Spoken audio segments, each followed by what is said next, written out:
Boundary line থেকে মাত্র 10-15 metre দূরত্বেই এমন পানি ডোবার মতো হয়ে আছে, যেন রীতিমতো বিস্ময় জাগানিয়া এক দৃশ্য গল স্টেডিয়ামে।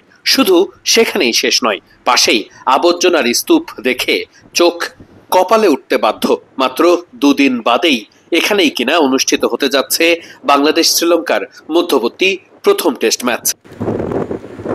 মাঠের ঠিক আর এক পাশে আরো অবাক করা এক দৃশ্য, সেখানে রীতিমতো সিএনজি স্ট্যান্ড বানিয়ে দেওয়া হয়েছে।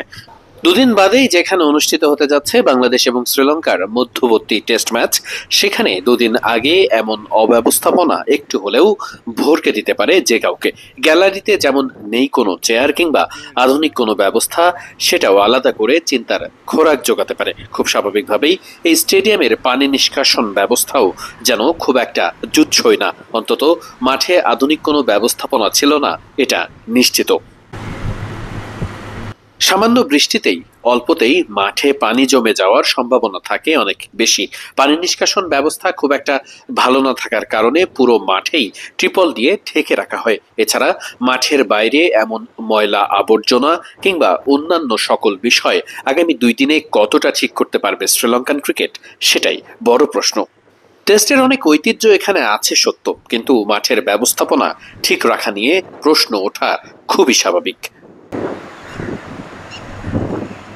বাংলাদেশে যখনই কোনো সিরিজ আয়োজিত হয়, অস্ট্রেলিয়া, ইংল্যান্ড কিংবা নিউজিল্যান্ড বা সাউথ আফ্রিকার মতো দলগুলো যখন বাংলাদেশ সফরে আসে, তখন আমরা যেটা দেখি 1 থেকে 1.5 মাস আগেই সেই দলগুলোর অর্থাৎ সেই ক্রিকেট বোর্ডের প্রতিনিধি দল মাঠ পরিদর্শন করতে আসেন।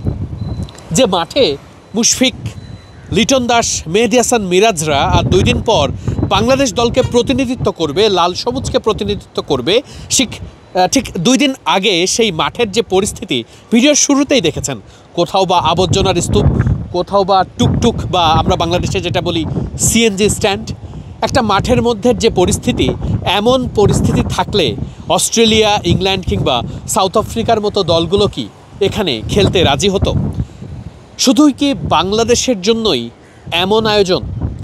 যদিও হাতে 2 দিন সময় আছে, হয়তোবা শ্রীলঙ্কান ক্রিকেট সেই সময়ের মধ্যেই মাঠ প্রস্তুতি সম্পন্ন করতে পারবে। তবে 2 দিন আগে মাঠের যে অবস্থা, তাতে করে সেসব কিছু ঠিকঠাক করা একটু বিস্ময়করই বটে।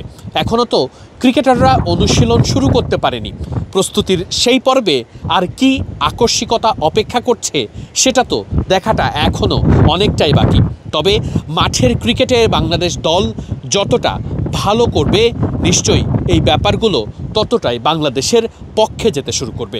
শ্রীলঙ্কার গল থেকে ওয়াহিদ মুরাদ, মিডফিল্ড।